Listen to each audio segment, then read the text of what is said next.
नमस्कार, कैसे हैं आप। मैं अच्छी हूँ। उम्मीद करती हूँ आप अपने परिवार से जहाँ भी होंगे कुशल मंगल होंगे। आज की मेरी वीडियो का टॉपिक है स्पीड सिरा या वेरिकोज वेन्स। ये क्यों होता है, इसके कारण, निवारण और लक्षण, उपचार मैं आपको सब बताती हूँ। आप ध्यान से सुनिए।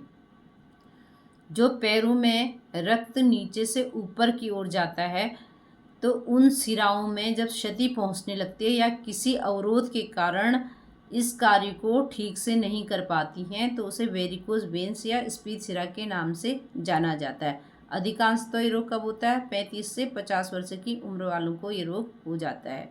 तो पैरों से हृदय की ओर जाने वाले गंदे रक्त की गति हृदय से नीचे पैरों की ओर आने वाले शुद्ध रक्त की गति की अपेक्षा कम हो जाती है। तो जिससे वहाँ के ये इसका मेन कारण क्या होता है, जो वहाँ पे सिराएँ होती हैं उनमें वॉल्व होते हैं छोटे छोटे।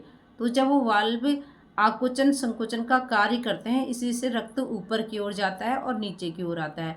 तो जब वहाँ पर अवरोध उत्पन्न होने लगता है, वॉल्व कमज़ोर पड़ जाते हैं, तो ऊपर की ओर जाने वाले रक्त को भेजने में जो सहयोग करते हैं मेन, तो वॉल्व कमज़ोर होने से रक्त फिर से वापस रिसने लगता है उन्हीं सिराओं में, तो जिससे वेरिकोज वेन्स हो जाता है। अब इसके लक्षण क्या हैं कि टांगों में दर्द होना, पिंडलियों की त्वचा पर खिंचाव बनना, खुजली होना, पिंडलियों व एड़ियों के पास सूजन आ जाना। तो रोग के कारण क्या है?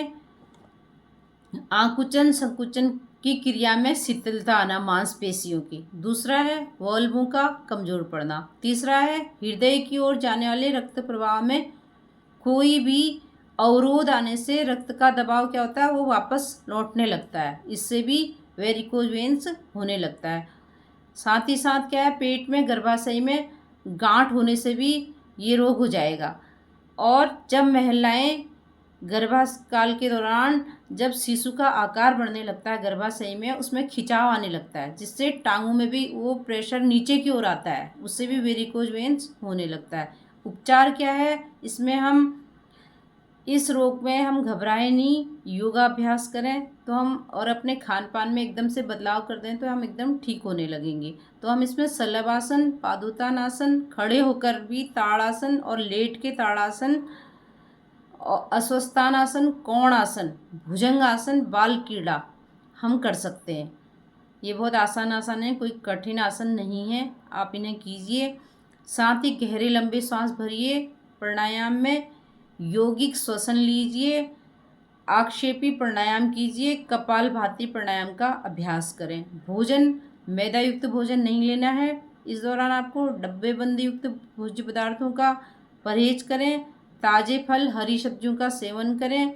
लंबे समय तक खड़े न रहें। पानी को प्रचुर मात्रा में बढ़ा दें। साथ ही यदि आपको किसी कारणवश खड़े रहना पड़ रहा है कहीं पर भी, आप अपने लिए कुर्सी का इंतजाम कर लें। कह के तो कोई भी कुर्सी दे देगा। और पैरों को नीचे लटकाएं नहीं, उन्हें पैरों को एकदम ऊपर कर लें या सामने स्टूल मंगा के उसमें रख लें। सैर करने से भी पैर की मांसपेशियों की आकुंचन संकुचन की क्रिया बिल्कुल ठीक हो जाती है। वॉक करें। पैर में दर्द होने पर कोई कपड़ा आदि ना बांधें। गर्म पानी से पैरों की सिकाई करें। इसी के साथ ही नमस्कार आपको मेरा।